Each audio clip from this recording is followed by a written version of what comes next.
ஆண்டவராய் இயேசு கிறிஸ்துவின் நாமத்தினாலே உங்கள் யாவருக்கும் அன்பான வாழ்த்துக்கள். குறிப்பாக உங்கள் யாவருக்கும் ஈஸ்டர் தின நல்வாழ்த்துக்களை தெரிவித்துக் கொள்கிறேன். ஈஸ்டர் என்று சொன்னால் இயேசு கிறிஸ்து உயிர் தெழுந்த நாள். இந்த நாளிலே ஒரு விசேஷமாக நம்ம உலகம் முழுவதும் எல்லாரும் கொண்டாடுகிறோம். ஏனென்று கேட்டால் இயேசு கிறிஸ்து மரித்தார், ஆனால் 3வது நாளிலே உயிரோடு கூட இருந்தார். இன்றைக்கும் கூட நம்மோடு கூட கர்த்தர் பேசுகிற வார்த்தை என்னவென்று சொன்னார், வெளிப்படுத்தல் விசேஷத்திலே 1வது அதிகாரத்திலே 17வது வசனம், பயப்படாதே, நான் முந்தினவரும் பிந்தினவரும் உயிருள்ளவருமாய் இருக்கிறேன். ஆண்டவருக்கு மகிமை உண்டாவதாக. பாருங்க, கர்த்தர் முந்தினவரும் பிந்தினவருமாக இருக்கிறார். முந்தியும் இருந்தார், பிந்தியும் இருக்க போகிறார். ஆண்டவர் எல்லா காலங்களிலும் உயிரோடு இருக்கிறார். சில பேர் நினைப்பாங்க அவர் மரித்து போனார் என்று சொல்லி.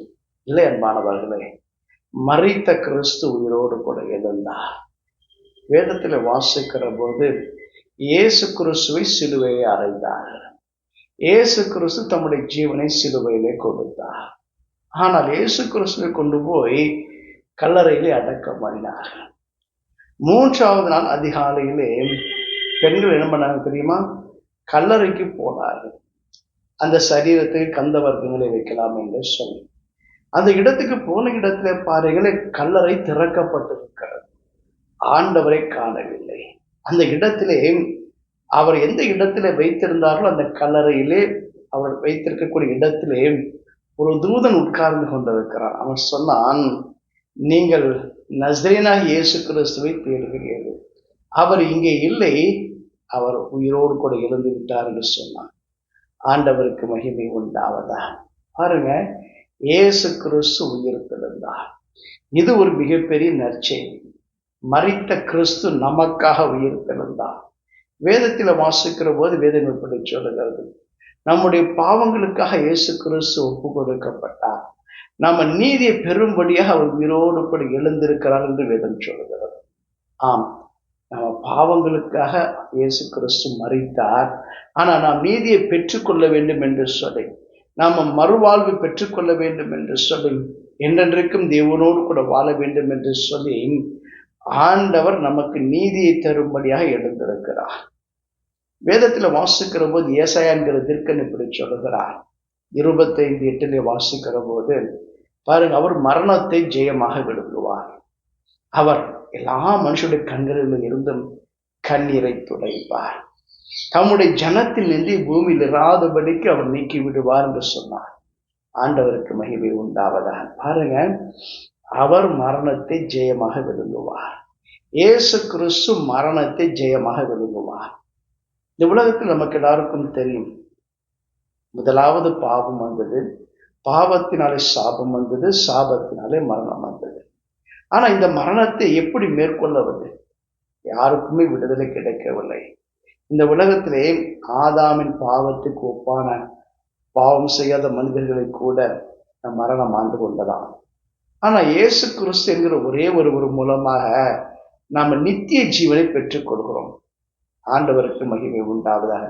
எப்படி ஒரே ஒரு மனுஷனாலே இந்த முழு உலகமும் ஆக்கினை தீர்ப்புகளாய் மாட்டிக்கொண்டதோ, அதே போல இயேசு கிறிஸ்து என்கிற தேவனாலே, நம்முடைய பிதா அனுப்பின குமாரனான இயேசு கிறிஸ்துவினாலே நமக்கு ரட்சிப்பு கிடைத்திருக்கிறது, நமக்கு நீதி கிடைத்திருக்கிறது. இது மிகப்பெரிய ஒரு சந்தோஷம். நம்முடைய வாழ்க்கையில் இருக்கக்கூடிய கண்ணீரை துடைக்கும்படியாக இயேசு கிறிஸ்து மரணத்தை விளங்கினார்.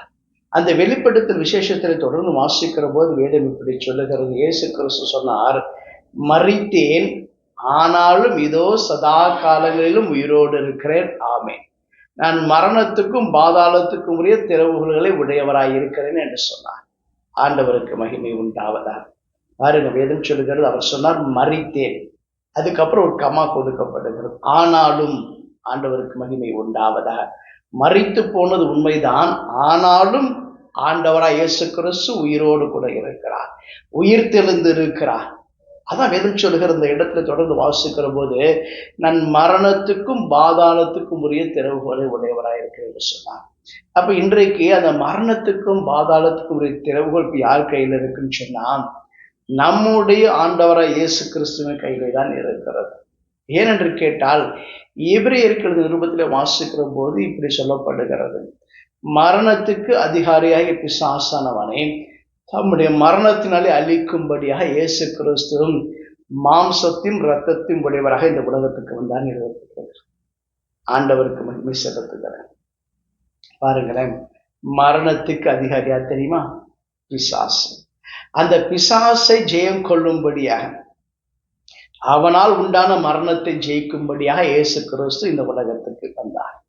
இன்றைக்கும் அதனால காலமெல்லாம் யாரெல்லாம் மரண பயத்தில் அடிமைப்பட்டு இருக்கிறார்களோ, பயந்து கொண்டு இருக்கிறார்களோ, அவர்களை விடுதலையாக்கும்படியாக இயேசு கிறிஸ்து வந்திருக்கிறார். எவ்வளவு பெரிய மகிழ்ச்சியான ஒரு காரியம்.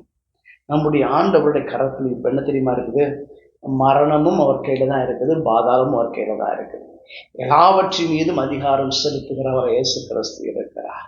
அதனாலதான் வேதம் சொல்லுகிறது, பாதாளமே உன் ஜெயமெங்கே, மரணமே உன் கூரெங்கே, பாதாளமே உன் ஜெயமெங்கே என்று எழுதப்பட்டிருக்கு. கர்த்தராகிய இயேசு கிறிஸ்துவின் நாமத்தினாலே நமக்கு ஜெயம் கொடுக்கிற தேவனுக்கு ஸ்தோத்திரம். ஹல்லேலூயா.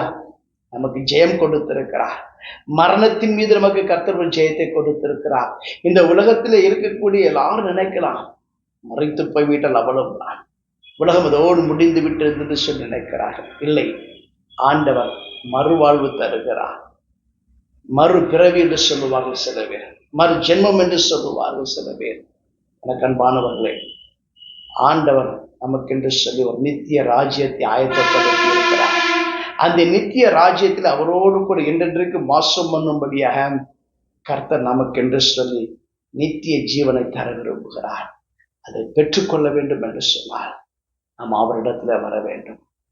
அவர் தம்மை குறித்து சொல்லும் போது இப்படி சொன்னார், இருந்தவரும் இருக்கிறவரும் வருகிறவருமாயின் தேவன் என்று சொன்னார். அப்ப ஆண்டவரை குறித்து சொல்லுகிற பொழுது அவர் அல்பாவும் ஒமேகாவுமானவர். அவர் ஆதியும் அந்தமுமாக இருக்கிறார். அவர் என்றென்றைக்கும் இருக்கிறார். He is the beginning and he is the end. முந்தினவரும் அவர்தான், பிந்தினவரும் அவர்தான். அதனுடைய அர்த்தம் என்ன தெரியுமா? அவர்தான் மரித்தோரிலிருந்தும் முதற் பிறந்தவர். வேற யாரும், மரித்த யாரும் உயிரோடு கூட எழும்பவில்லை. உயிரோடு எழும்பி தொடர்ந்து உயிரோடு கூட வாழ முடியவில்லை. ஆனால் இயேசு கிறிஸ்து மரித்தார், உயிரோடு கூட எழும்பினார். பிதாவுடைய சமூகத்திலே அவருடைய பிதாவுடைய வலது பார்சத்திலே வீற்றிருக்கிறார். இன்றைக்கும் கூட அங்கே இருந்து நம்முடைய ரட்சிப்புக்காக காத்து கொண்டிருக்கிறார். நாம் ரட்சிக்கப்பட வேண்டும் என்பதே அவருடைய பிரதான நோக்கமாக இருக்கிறது. அவர் மறுபடியும் திரும்பி வருவார். அவர் வருகிற பொழுது யாரெல்லாம் அவரை ஏற்றுக்கொண்டார்களோ அவர்களை கூட்டி சேர்ப்பார். எனக்கு அன்பான தேவ ஜனங்களே, அவருடைய வருகைக்கு நீங்கள் ஆயத்தமாய் இருக்கிறீர்களா? அவர் சொன்னார், இதோ நான் சீக்கிரமாய் வருகிறேன் என்று சொல்லி போயிருக்கிறார். அவருடைய வருகை தாமதிக்க போவதில்லை. யார் நினைப்பாங்க இன்னும் பல வருடங்கள் கூட ஆகலாம் என்று சொல்லி, இல்லை, அவருடைய வருகை முன்பு எப்பொழுது இருப்பதை பார்க்கணும். வெகு வெகு சமீபமாக இருக்கிறது. சீக்கிரமா அவருடைய வருகைக்கு ஆயத்தமாக அவரோடு கூட ஐக்கியமாய் இருப்பதற்கு, அவருடைய சமூகத்தில் பிரவேசிப்பதற்கு, அவருடைய நித்திய ராஜ்யத்தை சுதந்திரித்துக் கொள்வதற்கு ஆயத்தமாகுங்கள்.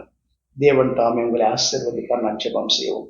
எங்களை அதிகமாய் நேசிக்க நல்ல ஆண்டவரே, இன்றைக்கு உடைய சமூகத்தில் வந்திருக்கிற உடைய பிள்ளைகளுக்கு ஒரு புதிய வழிகளை திறக்கும்படி நான் சொல்லியிருக்கிறேன். ஆண்டவரை இந்த வேலையிலே கூட உடைய பிள்ளைகள் வாழ்க்கை ரட்சிப்பை பூரணப்படுத்தும்படி நான் சொல்லியிருக்கிறேன். உடைய வருகைக்காக எப்பொழுதும் ஆயத்தமுடைய பிள்ளைகளை வாழ உதவி செய்யும்படி நான் சொல்லியிருக்கிறேன். ஏசுவின் ஜெபம் கேட்ட பிதாவே, ஆமென். God bless you.